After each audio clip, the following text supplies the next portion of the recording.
Voilà, ça y est, c'est décidé, on se lance dans la compétition. Vous avez choisi de commencer les compétitions, ou en tout cas de continuer les compétitions. Et donc, il va falloir programmer sa saison de compétition. Sortir en compétition, ça se fait pas comme ça se fait pas sans y réfléchir. Il faut, pour mettre toutes les chances de notre côté, que l'on programme notre saison de compétition. Alors, programmer une saison de compétition, c'est ce que nous allons voir tout de suite dans ce chapitre. Ça commence par définir un objectif de saison, c'est-à-dire ce que vous allez chercher à atteindre à la fin de la saison. Ça peut être par exemple les championnats de France de votre catégorie, ça peut être monter d'une catégorie supérieure, plus haute par exemple, ça peut être démarrer une autre discipline par exemple. Peu importe, ça c'est vous qui le définissez, choisir votre objectif de saison. Ensuite, pour voir tout au long de l'année si vous avancez de manière sereine et régulière vers la réussite, vers l'atteinte de votre objectif de saison, nous allons parler des objectifs intermédiaires. Donc les objectifs intermédiaires vont être par exemple 2 ou 3 concours dans l'année où on va pouvoir faire un bilan et se dire, ok, là, en continuant de travailler comme ça, peu à peu, j'évolue et je vais atteindre mes objectifs. Ça va être, par exemple, se rendre compte qu'on accumule les points nécessaires en vue de notre qualification, qu'on progresse et que notre niveau technique va nous permettre, dans quelques semaines ou quelques mois, de monter de catégorie, comme on l'avait défini en début de saison. Donc, ces objectifs intermédiaires vont être très importants. Moi, personnellement, je les cible sur 2 ou 3 beaux concours dans l'année, qui vont me permettre de me rendre compte si mon échéance de fin d'année en fonction des chevaux, alors certains ça va être les championnats de France, va être atteinte ou pas.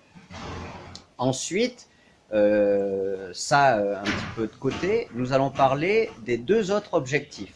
Les objectifs de progression, qui vont être en fait le ruban, le fil rouge de votre progression à vous et à votre cheval, de votre progression technique et mentale.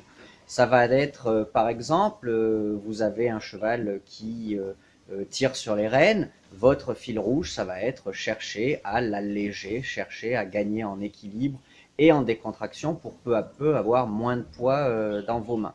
Vous avez un cheval, par exemple, qui ne répond pas aux jambes, ben voilà, votre objectif de progression va être peu à peu de l'avoir de plus en plus sensible et réactif aux demandes de vos jambes.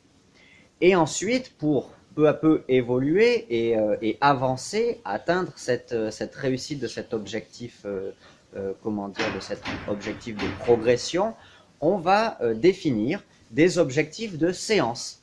Les objectifs de séance sont les objectifs les plus à court terme, si vous voulez, puisque dans la séance, vous allez mettre en place tel exercice pour peu à peu progresser sur la notion de l'objectif de progression. Ça va être, par exemple, avec un cheval qui est un petit peu trop vers l'avant à l'obstacle et en compétition. Donc, du coup, vous aimeriez, dans votre objectif de progression, améliorer le contrôle. Eh bien, dans l'objectif de séance, vous allez dire, ces 2 petits cavaletti espacés de 20 mètres, je vais travailler 5 foulées, 6 foulées, 7 foulées, et ainsi de suite. Donc ça, c'est un objectif, donc varier le nombre de foulées, c'est l'objectif de la séance, qui va vous permettre de progresser et d'améliorer et d'atteindre votre objectif de progression, qui vous permettra peu à peu d'être efficace en compétition et d'être au rendez-vous sur vos objectifs intermédiaires, vous assurant en fin de saison d'atteindre votre objectif de saison. Comme vous pouvez le voir, encore une fois, c'est un puzzle, on met les pièces les unes après les autres pour atteindre nos objectifs dans le calme, la sérénité, tout en se faisant plaisir. C'est pas compliqué, mais il faut faire l'effort de le faire. Voilà, je vous propose maintenant de vous remettre ça en résumé noir sur blanc et ensuite on passe au prochain chapitre.